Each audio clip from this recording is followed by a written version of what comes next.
What's good, people? It's about that time to randomly relate reverse rants and no hate. So, look, y'all, I just want to say something real quick and make this point because we're going to see some things happen after the Cambosis versus Haney fight.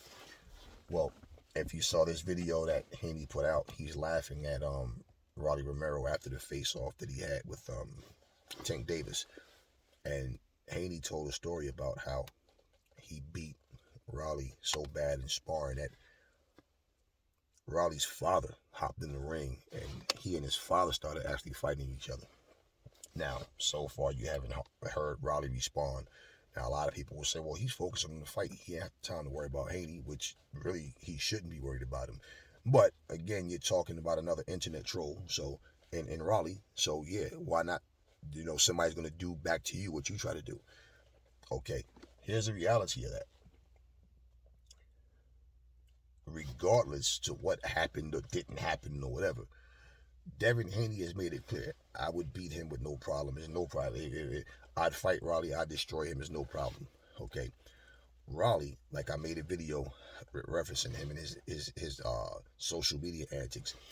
Raleigh's a guy whose name doesn't even come up in serious conversation. It's always about something silly that he's doing. Okay. Now, George Kambosos has been forced into this fight. And he tried to make it sound like he picked, like he chose Devin Haney. I'm gonna tell you guys something that I hate to hear a fighter say.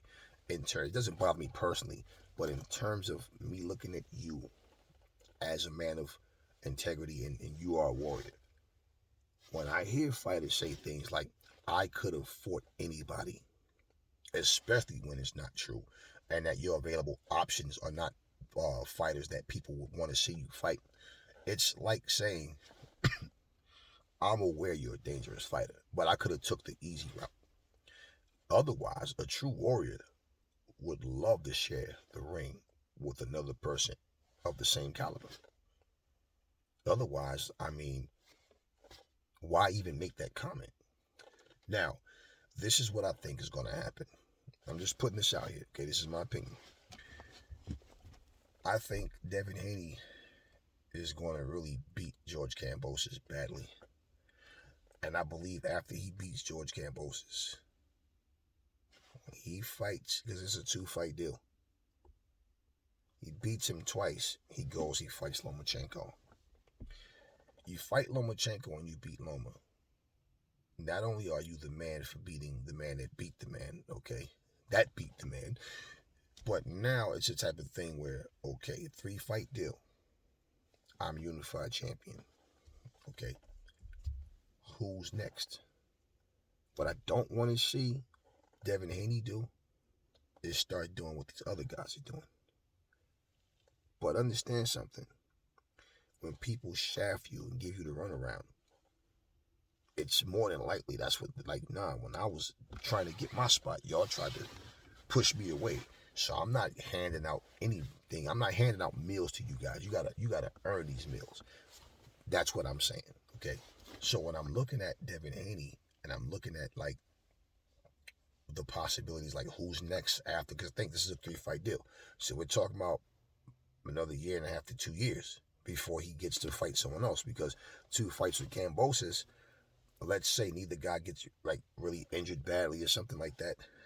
Okay. And understand, he agreed to the terms where Kambosos is going to make even more money than Devin Haney in the rematch, and both fights, from what I understand, will be over in his country. Okay. So what now after that, let's say Haney beats him both times. Now to go on to Lomachenko, all the cards is in Haney's hand now. So if he beats Lomachenko, my point of question, who's next?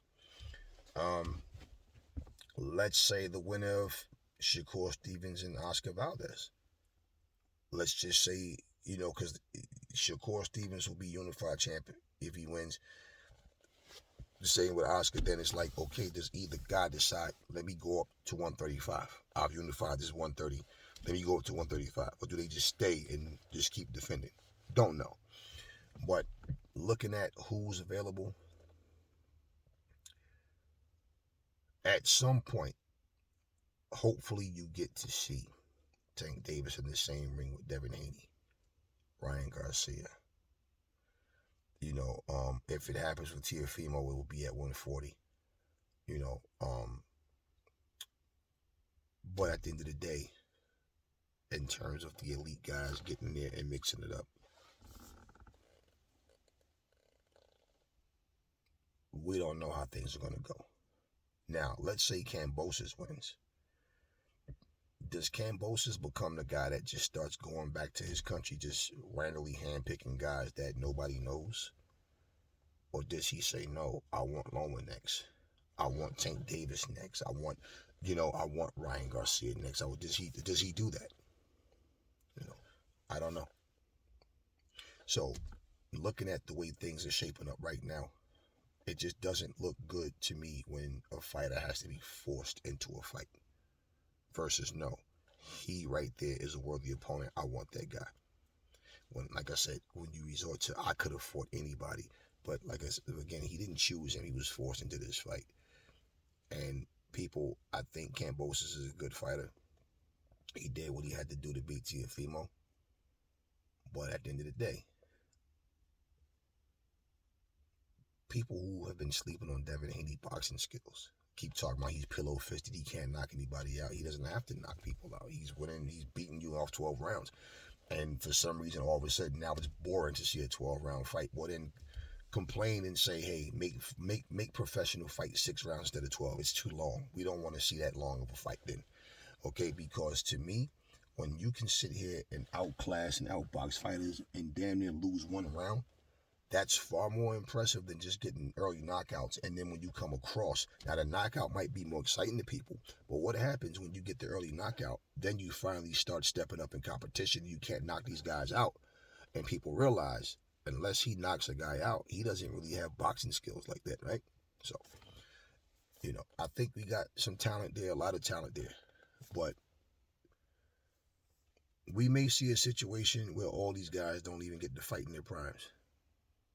So we don't know how things are going to play out. And again, like I said, I don't want to see Devin.